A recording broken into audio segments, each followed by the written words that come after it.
In the midst of summer, time for an update with the mayor of Brooklyn Park, who is heading out to the park here shortly after we're done recording. Welcome, Jeff. Let's talk about what's coming up with the election season. First of all, Park and Rec, some important information that people need to know about. Give us an overview of the bond referendum, what might be coming. Yeah, so we will have on the ballot this fall a bond renewal.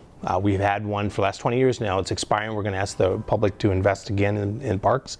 The city website is going to have information about what is in that plan, what's the dollar amounts, and we're trying to find that right level for people to decide, do we want to invest or not? And we're going to put it to the voters. All right, and something that's been talked about for quite some time, and a lot of citizen input on this process as well. Trying to gather those opinions.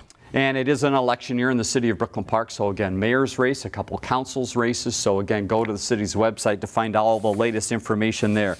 One that you've heard a lot about is the Solicitor-Propeller Ordinance. Yes. Give us a little background. How did this come to be, and why is it important for the city? Well, I think there's a lot of questions. We had never kind of taken a second look and updated it. And once we started updating it, we really got in there and said, okay, here's what we're going to do. But I think most importantly for people, when you answer the door, the person has to be wearing a badge, and it's going to be colored.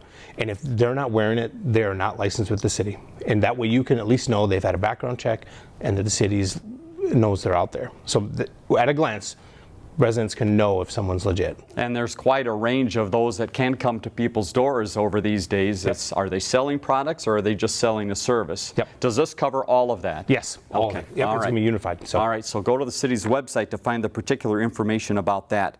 Operation and maintenance, we want to give people a little update, and we hate to talk about snow, but let's do it a little bit here. It's coming back. Because this is a change for residents in the city of Brooklyn Park. Again, and this another background check. What's been going on with this, and what can people expect this winter? So we're actually going to do snow alerts, which we've never done. We're going to do just like on the news, and we're going to have messages and stuff like that. We're going to get that out there, let people know we're going to do this, and we're going to have tighter enforcement. We're going to be out there actively asking people to move your vehicles. And why is this important? People a lot of times think, well, what do you need me to get my car off the road for? But there is a time when if the snow packs up, you've got cars parked on both sides of the street, what can happen? Yeah, a fire truck needs so much room to drive and deploy. So if you have a fire and you haven't plowed streets, people can be put in harm's way simply because of people not moving their cars so we can plow. So we are going to have them move them. All right, being mindful of that as the winter comes. Final note, National Night Out, let's talk about it. This was an amazing year for Brooklyn Park. 206, and that was 51 more than last year. So we are excited. We're excited for the residents because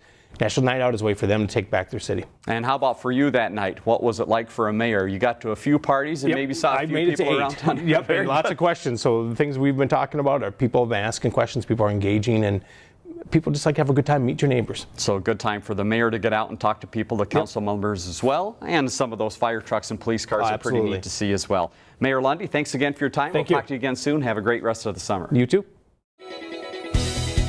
Learn more about The Connection at ccxmedia.org and follow us on social media.